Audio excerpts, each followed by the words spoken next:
تیری عظمتوں سے ہوں بے خبر، یہ میری نظر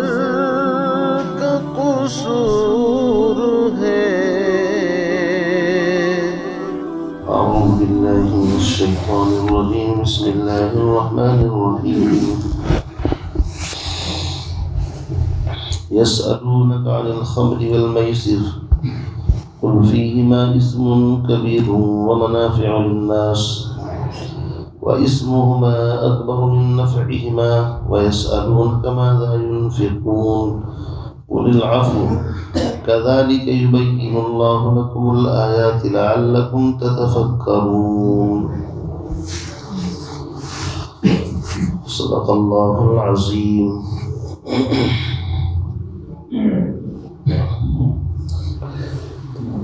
اس سے پہلی آیات میں انفاق یعنی اللہ کے راستے میں خرچ کرنے کا تذکرہ چل رہا تھا۔ اس کے بعد پھر جہاد کا تذکرہ آیا، حج کے احکام بیان ہوئے، چونکہ حج کے اندر بھی سرمایہ چاہیے اور جہاد کے اندر بھی چاہیے۔ اب چونکہ خرچ کرنے کی ترغیب دی گئی تو اس میں ایک اعتدال کا راستہ کہ خرچ جائز اور حلال کمائی میں سے ہونا چاہیے، ناجائز اور حرام کمائی جو ہے اس میں سے اللہ کے راستے میں خرچ کرنا اور اس کو ثواب سمجھنا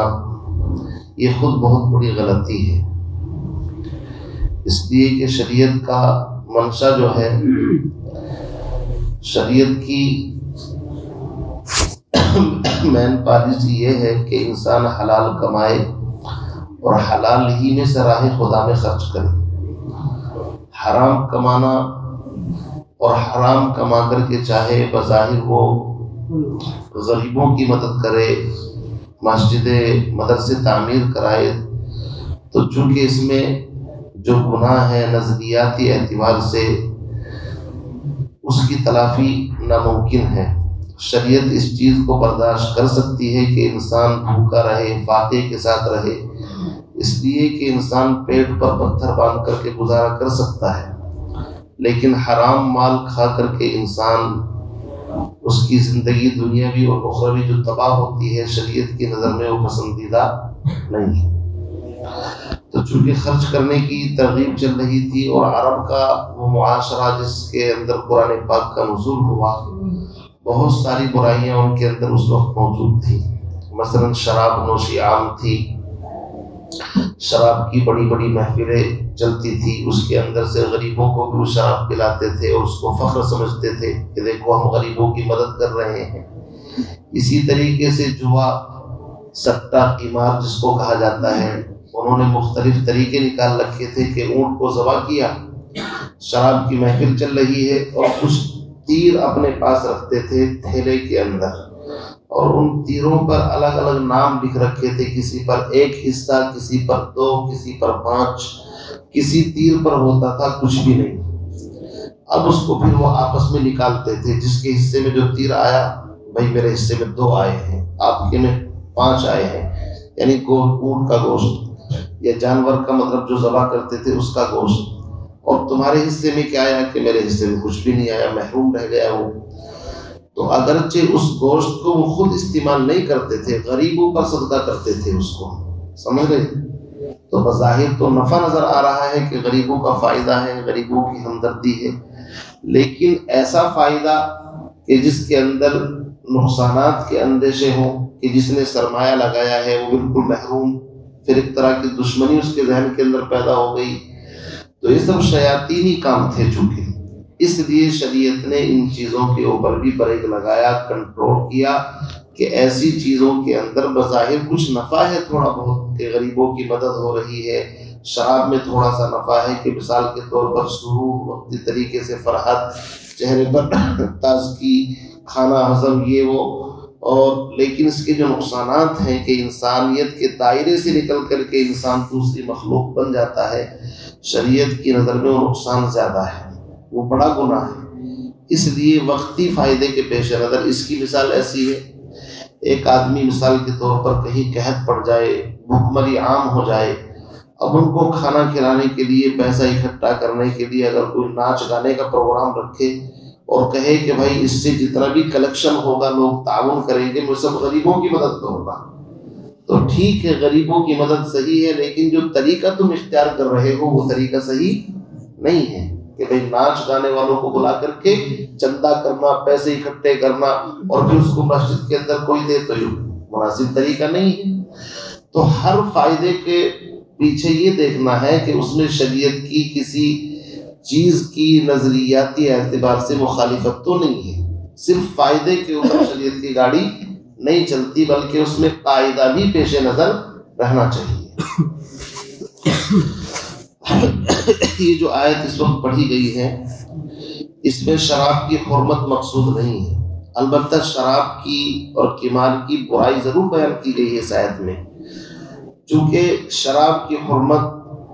قطعی اعتبار سے سورہ مائدہ کی جو آیت ہے وہ آئے گی، اس میں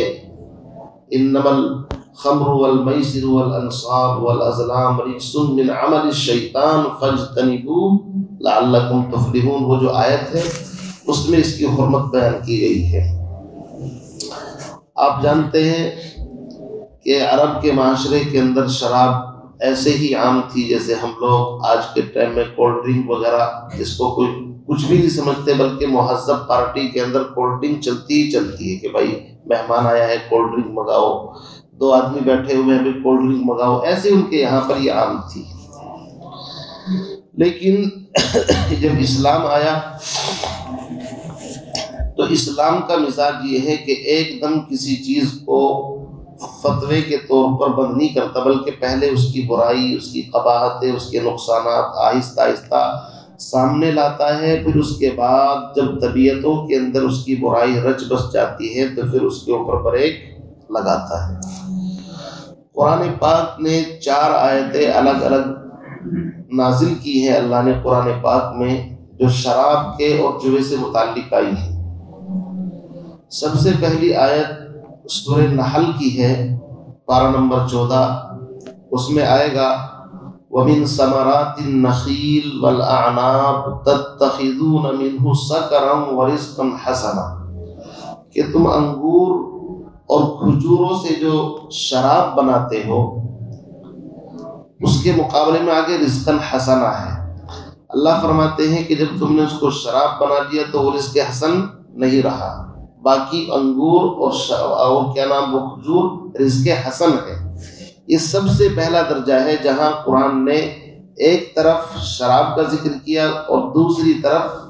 اس کے مقابلے میں رزق حسن، پاکیزہ رزق کا تذکرہ کیا۔ تو جو سمجھدار طبیعتیں ہیں وہ سمجھ گئی کہ بھائی یہ پسندیدہ چیز شاید اللہ کی نظر میں نہیں ہے، تو کچھ لوگ پاس آ گئے۔ حضرت عمر رضی اللہ تعالیٰ عنہ اللہ کی بارگاہ میں دعا کرتے تھے، اللہم بین لنا بیانا شافعا، یا اللہ ہمارے لیے کوئی صاف ستھری وضاحت والا بیان اس کے سلسلے میں آ جائے، آخر ہے کیا چیز۔ کچھ دنوں کے بعد پھر قرآن پاک کی دوسری آیت نازل ہوئی جو سورہ بقرہ کی ہے، کہ صحابہ ایمان والے پوچھتے ہیں کہ جوا اور یہ شراب اس کا کیا حکم ہے۔ تو دوسرے نمبر پر آیت نازل ہوئی کہ اس میں کچھ معمولی نفع ہے، مثلا وہی جو میں نے ابھی بیان کیا کہ بھائی غریبوں کی تھوڑی بہت مدد کر دی اس سرمایے سے، یا وقتی طریقے سے تھوڑی بہت لذت حاصل کر لی، لیکن اس کے گناہ فائدے کے مقابلے میں زیادہ ہیں۔ تو جو سمجھدار لوگ تھے وہ پھر اور باز آ گئے کہ بھائی نقصان کی چیز کو کیوں استعمال کریں، لیکن شراب چلتی رہی محفلوں میں، مجلسوں میں، ان کے پروگراموں میں، یہاں تک کہ ایک مرتبہ ایک واقعہ پیش آیا، حضرت عبد الرحمن بن عوف غالباً انہوں نے دعوت کی، خوب شراب چلی وہاں پر۔ اب شراب کے نشے کے اندر مغرب کی نماز کا وقت آیا، اب جب نماز پڑھانے کے لیے کھڑے ہوئے امام صاحب تو عبد الرحمن بن عوف یا غالباً اور کوئی صحابی قل یا ایھا الکافرون کی تلاوت کر رہے ہیں، جہاں پر ہے لا اعبد ما تعبدون، وہاں پر کہہ رہے ہیں اعبد ما تعبدون، جس سے معنی اور مفہوم ہی بدل گیا بالکل۔ اب اللہ رب العزت کی طرف سے تیسری آیت جو سورہ نساء کی ہے وہ آیت نازل ہوئی، یا ایھا الذین آمنوا لا تقربوا الصلاۃ وانتم سکارا، ایمان والو جب نماز پڑھا کرو اور تم نشے کے اندر ہو تو نشے کی حالت میں نماز کے قریب مت جاؤ۔ اب ظہر کے ٹائم پیے گا تو عصر تک نشہ نہیں اترتا، عصر کے ٹائم پیے گا مغرب کے ٹائم تک نہیں اترتا۔ تو کچھ صحابہ پیتے تھے لیکن نماز کے بعد، ایسے جسے عشاء کے بعد پی لی، یہ وہ چونکہ ابھی حرام نہیں ہوئی، بس نماز کے لیے منع کیا۔ حضرت عمر پھر دعا کرتے ہیں اللہم بین لنا بیانا شافیا، اور جب یہ آیتیں نازل ہوتی ہیں تو حضرت عمر کو پڑھ کر کے سنائی جاتی ہے۔ یہاں تک کہ ایک واقعہ پھر پیش آیا، حضرت عتبان بن مالک ایک صحابی ہیں، انہوں نے دعوت کی صحابہ کی، اور دعوت میں پھر وہی شراب وغیرہ خوب چلی۔ اب شراب پی کر کے پھر وہاں شعر و شاعری قصے کہانیاں چلتے تھے، بیٹھ کر کے محفل لگئی۔ تو سعد بن وقاص رضی اللہ تعالیٰ عنہ صحابی ہیں، انہوں نے انصار کے بارے میں کچھ ایسے الفاظ کہہ دیے جو ان کے پرانے بڑے باپ داداؤں کے بارے میں ہوں گے، چونکہ یہ مہاجر ہیں۔ تو وہاں کیا ہو گیا، ایک آدمی کھڑا ہوا اور اس نے اونٹ کے جبڑے کی ہڈی دی اور سعد بن وقاص کے سر پہ مار دی، چونکہ جب نشہ ہوتا ہے کچھ پتہ نہیں رہتا انسان کو۔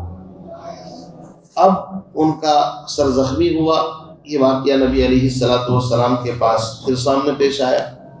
کہ بھئی ایسا مسئلہ ہوا ہے۔ تو اس کے بعد اللہ رب العزت کی طرف سے چوتھی آیت نازل ہوئی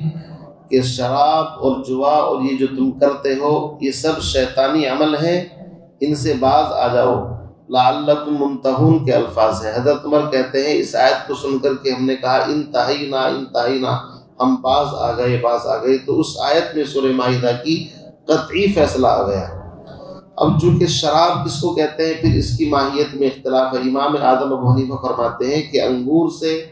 کچے مطلب انگور سے، اور اسی طریقے سے جو کھجور وغیرہ سے شراب بنائی جاتی ہے اس کا حکم یہ ہے، باقی اور چیزوں سے جو بنائی جاتی ہے نبیذ وغیرہ اس کا یہ حکم نہیں ہے۔ لیکن امام اعظم ابو حنیفہ کا دوسرا قول یہ ہے کہ ہر وہ چیز جس سے نشہ پیدا ہو وہ شرابی کے حکم میں ہے۔ باقی امام شافعی رحمۃ اللہ علیہ ائمہ ثلاثہ فرماتے ہیں کہ ہر وہ چیز جو انسان کی عقل کو ڈھانپ لے جس سے نشہ پیدا ہو وہ شراب ہی کے حکم میں ہے۔ اصل میں یہ اختلافات پیدا ہوتے ہیں تو پھر ان سے مسائل بھی الگ الگ ہوتے ہیں، چونکہ جب کوئی شراب پیے گا تو اس کے اوپر حد لگے گی۔ اب یہ طے کرنا ہے کہ شراب کس کو کہتے ہیں، حد تبھی لگے گی اگر کسی نے وہ چیز پی لی کہ جو شراب نہیں ہے تو اس کے اوپر حد بھی نہیں لگے گی۔ اس لیے ان مسائل میں پھر ائمہ کا مستقل اختلاف ہے، لیکن اصل بات یہی ہے اور فتویٰ اسی کے اوپر ہے، کل مسکرن حرام، ہر نشہ لانے والی چیز چاہے وہ گیہوں کی ہو چاہے جو کی ہو، الگ الگ شرابیں بنتی ہیں، چاہے کھجور کی ہو چاہے کشمش کی ہو، کسی بھی چیز سے اس کے اندر جھاگ آ جائے اور نشہ پیدا ہو جائے تو وہ شراب ہی کے حکم کے اندر ہے۔ باقی اصل شراب جو بنتی ہے وہ کھجور اور انگور ہی کی بنتی ہے۔ دوسری چیز اس کے اندر جوئے کا حکم آیا ہے، اس کے اندر چونکہ انسان راتوں رات امیر بننا چاہتا ہے اور تجارت کے اندر دونوں طرف سے نفع نقصان ہوتا ہے، لیکن جوئے سٹے کے اندر ایک طرفہ ہوتا ہے، اس لیے شریعت کی نظر میں جوا اور سٹہ یہ بھی حرام ہے۔ آج کے زمانے کی جو لاٹریاں ہیں جن کی بنیاد جوئے اور سٹے کے اوپر ہے، یہ سب اسی حکم کے اندر داخل ہے، سمجھے نہیں؟ فرماتے ہیں یسألونک عن الخمر والمیسر، نبی جی یہ لوگ آپ سے شراب اور جوئے کے بارے میں پوچھتے ہیں، قل آپ فرما دیجئے فیہما اسم کبیر، ان میں بہت بڑا گناہ ہے، ومنافع للناس، البتہ تھوڑے بہت کچھ نفع بھی ہیں، تو تھوڑے بہت نفع کو نہیں دیکھا جائے گا بلکہ اس کے مقابلے میں جو گناہ ہے اس کے اوپر نظر رکھی جائے گی۔ وَإِسْمُهُمَا، یہاں پر نفع کے مقابلے میں نقصان کا ذکر نہیں آیا، اس لیے کہ شریعت کسی چیز کے اس سے بحث نہیں کرتی کہ اس کے اندر فائدہ ہے نقصان ہے، شریعت کی نظر کے اندر گناہ مین چیز ہے، گناہ نہیں ہونا چاہیے۔ وَإِسْمُهُمَا أَكْبَرُ مِن نَفْعِهِمَا، اور ان دونوں کا گناہ جو ہے وہ بہت بڑا ہے ان کے نفع سے۔ دیکھو 3-4 جگہ پر اکبر اور کبیر کی بحث چلی آ رہی ہے، یہاں پر اسمہما اکبر من نفعہما، ایسے ہی اس سے پہلے وَإِخْرَاجُ أَهْلِهِ مِنْهُ أَكْبَرُ عِنْدَ اللَّهِ سوال کیا گیا تھا نا، يَسْأَلُونَكَ عَنِ الشَّهْرِ الْحَرَامِ قِتَالٍ فِيهِ قُلْ قِتَالٌ فِيهِ كَبِيرٌ، تو ایک طرف کبیر ہے ایک طرف اکبر ہے، ایسے ہی یہاں پر بھی قُلْ فِيهِمَا اسْمٌ كَبِيرٌ وَمَنَافِعُ لِلنَّاسِ وَإِسْمُهُمَا أَكْبَرُ مِن نَفْعِهِمَا۔ آگے فرماتے ہیں وَيَسْأَلُونَكَ مَاذَا يُنْفِقُونَ، اور یہ صحابہ آپ سے پوچھتے ہیں کیا خرچ کریں، یہ سوال پہلے بھی آیا ہے ماذا يُنْفِقُونَ، وہاں پر کن پر خرچ کرنا ہے ان کے بارے میں بتلایا، کیونکہ صحابہ حج اور جہاد کے لیے تو خرچ کر رہے تھے، لیکن کہیں ایسا نہ ہو کہ پھر والدین، رشتہ دار اور قریبی لوگوں کو بھول جائیں، تو اس لیے ان کے اوپر خرچ کرنے کی الگ سے ترغیب دی۔ یہاں پر فرمایا کہ بھائی خرچ کرنے کے مصرف بتا دیے، حج کا موقع ہے، جہاد ہے، اسی طریقے سے والدین ہیں، رشتہ دار ہیں، یہ ہیں، اب بات یہ رہ جاتی ہے کیا خرچ کریں، کتنا خرچ کریں، تو چونکہ زکوٰۃ کا ذکر اس میں ہے نہیں، نفلی صدقے کا ذکر ہے، تو اللہ رب العزت نے فرمایا ماذا ينفقون، تم یہ پوچھتے ہو کیا خرچ کریں، قل العفو، اے نبی آپ فرما دیجئے تمہاری ضرورت سے جو زائد ہے اس کو خرچ کر دو۔ اس کا مطلب یہ ہے انسان کے لیے سب سے پہلے اپنے بیوی بچے اور اپنے رشتہ دار ان کی ضرورتیں ہیں، اس کے مقابلے میں پھر جو بھی کچھ انسان راہ خدا میں دے گا اس کے اوپر اجر ملے گا، ٹھیک ہے بھائی، پہلے خود اپنی ذات ہے۔ بعض صحابہ ایسا کرتے تھے کہ خرچ کے جوش میں آ کر کے سارا خرچ کر دیا اور پھر دوسروں کے سامنے مانگ رہے ہیں، تو یہ شریعت کی نظر میں پسندیدہ نہیں ہے۔ بہت سے سارا خرچ کر دیتے ہیں پھر بھیک مانگتے ہیں۔ اللہ کے نبی کے پاس ایک آدمی آیا اور اس کے پاس اتنا سا جتنا مرغی کا انڈا ہوتا ہے نا اتنا سونا تھا، اللہ کے نبی میرے پاس یہی ہے، اس کو لے کر کے آیا ہوں۔ آپ نے اس کو لیا اور زور سے پٹک کر کے مارا، کہ بعض لوگ آگے پیچھے کی کوئی پرواہ نہیں کرتے، سارا مال لے کر کے آ جاتے ہیں، پھر لوگوں کے سامنے سوال کرتے ہیں، یعنی یہ پسندیدہ نہیں ہے، سمجھے نہیں؟ تو خرچ کرنے میں بھی شریعت میں اعتدال ہے، میانہ روی ہے۔ ایک صحابی کا واقعہ، ایک دینار لے کر کے آئے، اللہ کے نبی نے فرمایا اپنے اوپر خرچ کرو، پھر کہا میرے پاس 1 دینار اور ہے، کہا اپنے بیٹے پر خرچ کرو، اولاد پر، پھر کہا 1 دینار اور ہے اللہ کے نبی، کہا اپنی بیوی پر خرچ کر، پھر چوتھا دینار کہ اپنے رشتہ داروں پر، اس کے بعد میں جب اس کے ساری ضرورتیں پوری ہو گئی اب کہا اب اللہ کے راستے میں دے۔ تو اس میں اصل میں مسئلہ الگ الگ ہے، وقتی ضرورت کے موقع پر تو زیادہ بھی دیا جا سکتا ہے، جیسے کہ جیش العسرہ غزوہ تبوک کے موقع پر عبد الرحمن ابن عوف حضرت عثمان غنی سے بہت زیادہ چندہ اللہ کے نبی نے لیا، تو خاص موقعوں کی خاص الگ بات ہوتی ہے، ورنہ عمومی حالت کے اندر شریعت کی پالیسی یہ ہے کہ اپنے اخراجات کو مقدم رکھے اور اس کے بعد پھر اللہ کے راستے میں جو بھی دے، جتنا بھی دے وہ اس کے اوپر ہے۔ فرمایا قُلِ الْعَفْوَ، فرما دیجئے کہ جو تمہاری ضرورت سے زائد ہو، كَذَلِكَ يُبَيِّنُ اللَّهُ، ایسے ہی اللہ کھول کھول کر کے تمہارے لیے بیان کرتا ہے اپنی نشانیاں، لَعَلَّكُمْ تَتَفَكَّرُونَ، تاکہ تم غور و فکر کرو، کہاں؟ دنیا میں بھی اور آخرت میں بھی۔ دنیا اور آخرت کا مطلب یہ ہے کہ دنیا ایک وقتی چیز ہے، آخرت ایک ہمیشہ رہنے والی چیز ہے، اس لیے خرچ کرتے وقت اس پر نظر رکھو کہ دنیا کی فانی زندگی جو ہے ختم ہو جائے گی موت پر، اور آخرت باقی رہنے والی چیز ہے۔ ایسے ہی نیکی اور گناہ کرتے وقت بھی یہ سوچو دنیا فانی چیز ہے، آخرت باقی رہنے والی چیز ہے، تو تمہیں ہر وقت غور و فکر کرنا چاہیے دنیا اور آخرت کے بارے میں، ہر چیز جو بھی کوئی کام کرو۔ تو یہ آیات کی تشریح مختصر آپ حضرات کے سامنے بیان کی گئی ہے۔ اللہ تعالیٰ سے دعا فرمائے ہم تمام کو حرام رزق سے محفوظ فرمائے اور رزق حلال نصیب فرمائے۔ سبحان اللہ۔